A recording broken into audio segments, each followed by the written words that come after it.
Welcome to the first serial experiment. In each layer of this experiment, we will analyze 2 episodes of the animated series Serial Experiments Lain. Unanswered questions left by this experiment will be addressed in the second serial experiment. Please enjoy. Present day. Present time.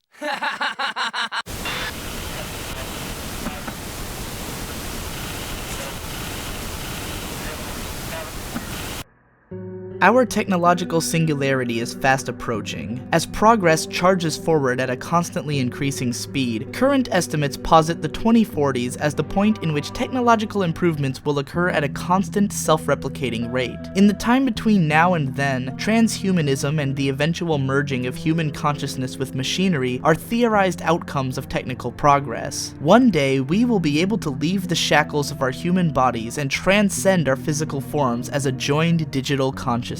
This is the stage on which Lain is set. The story I am about to relate, while constructed on a patchwork of fiction, is nevertheless symbolic of certain phenomena based in reality. Furthermore, I predict that when the words here graven have been amplified, they will begin their transformation into truth. Every event serves to emphasize the existence of one's own personal reality, and as individuals separate from all others, we desire a place to belong. However, that too is but an egotistical concept. In order for there to be mutual understanding, it is necessary to recognize here and now that, like the brain synapses, we are all, in a logical yet chaotic manner, connected. Lain is Lain. Lain is Lain. Each is separate, yet they are one. By connecting, humanity gains first awareness of its function as a seed. By connecting, a human no longer remains a mere endpoint, a terminus, but becomes a junction to another point, having won the right to serialize itself. The ability to connect is the ability to continue.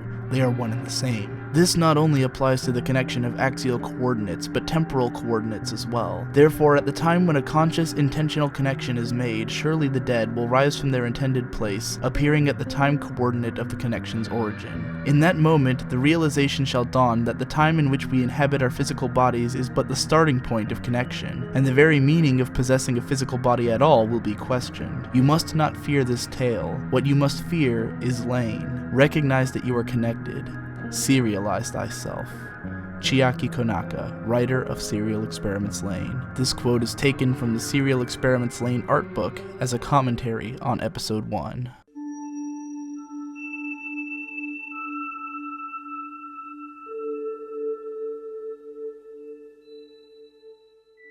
The first episodes of Serial Experiments Lain exist to misdirect the viewer right from the beginning, and only by returning to these episodes, having thought through the rest of the show, can their purpose become clear. Layer 01 is meant to show us exactly one thing, that Lain herself is weird.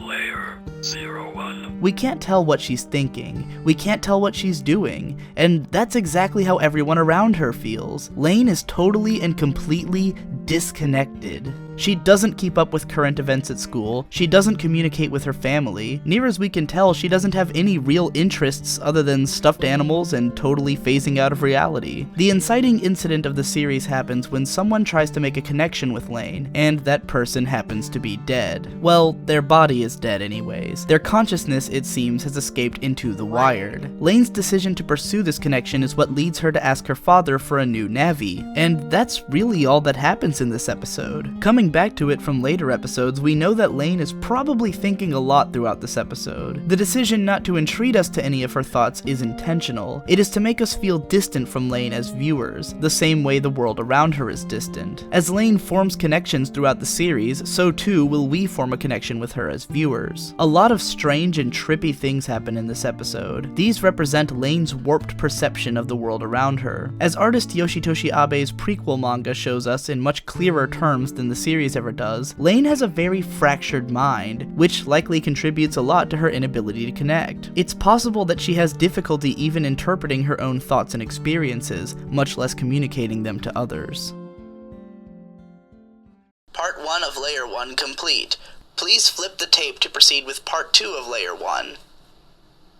No, that's Get not numb what I and lose all said. feeling. Cream drip. Listen, Is that listen, true listen, you story? won't For believe real? it. Or more like, I don't want to believe No it. way. Cream's I've gonna never drip. heard It just that. tastes salty, right? Oh my It's like god, You're that's wrong. so... Who's Lain again? One? Where did you get Oh my it? God, Would a is that normal even person real? send a You're creepy just thing punching like in that? random that phone Lain? numbers on the cell, I don't and the understand same that. guy How always can they answers. tell? Why can And you then I was understand like, what so Who's mad, Lain? I Well, ignored him of and, course the landed a boyfriend. kick Sorry, on but his we're shin. fine on our own. Hey, Huh? so hell are you who's talking this about? Lain? Girls, layer 02. People have a tendency to see one part of themselves as their true self, whereas the parts that they show to other people are mere personas. They think of these things as separate, when in reality, a person is an amalgamation of all of their personas. It's hard to tell how much time has passed since the first episode, but one thing is clear: Lain has developed a presence in The Wired. This episode is tricky in its presentation, as it doesn't make us privy to which things Lain is lying about and which things she's honest about. Once again, coming back to the episode with more knowledge of what's to come and digging for clues can help. Lain is talking to someone on her Navi. She types in some kind of encrypted language. Someone who looks just like Lain appears at Siberia, and while Lain won't admit it to her classmates, it is apparent by the end of the episode that it was Lain at the club all along. The key to understanding Lain's actions throughout the episode is to realize that she's trying to keep her existence in The Wired and her existence in the Meet as separate entities. The realization she has by the end of the episode, which she uses to terrify a gunman into suicide, is that there is no escaping The Wired. No matter where you are always connected. Made in the late 90s, Lain was quite ahead of its time. It predicted not only how in the early 2000s the internet would be regarded as a separate world where anonymity and personas reigned, it also predicted how the internet would eventually, inevitably, overlap with the real world, once people in the real world realized that the internet is the real world. Lain tries to change her personas by dressing and acting differently when she's in Wired mode and normal mode, but she doesn't realize how people have been doing this way before the Wired existed. Her classmates are just middle schoolers, but they all pass for adults when they've dolled up and hit the club. If the characters in Lain seem a bit young for their attitudes, you may not know enough young tech-savvy teenagers. The purpose of this episode is ultimately to prove to Lain that the so-called real world and the Wired are merely two layers of one reality, which couldn't be more true of the world today.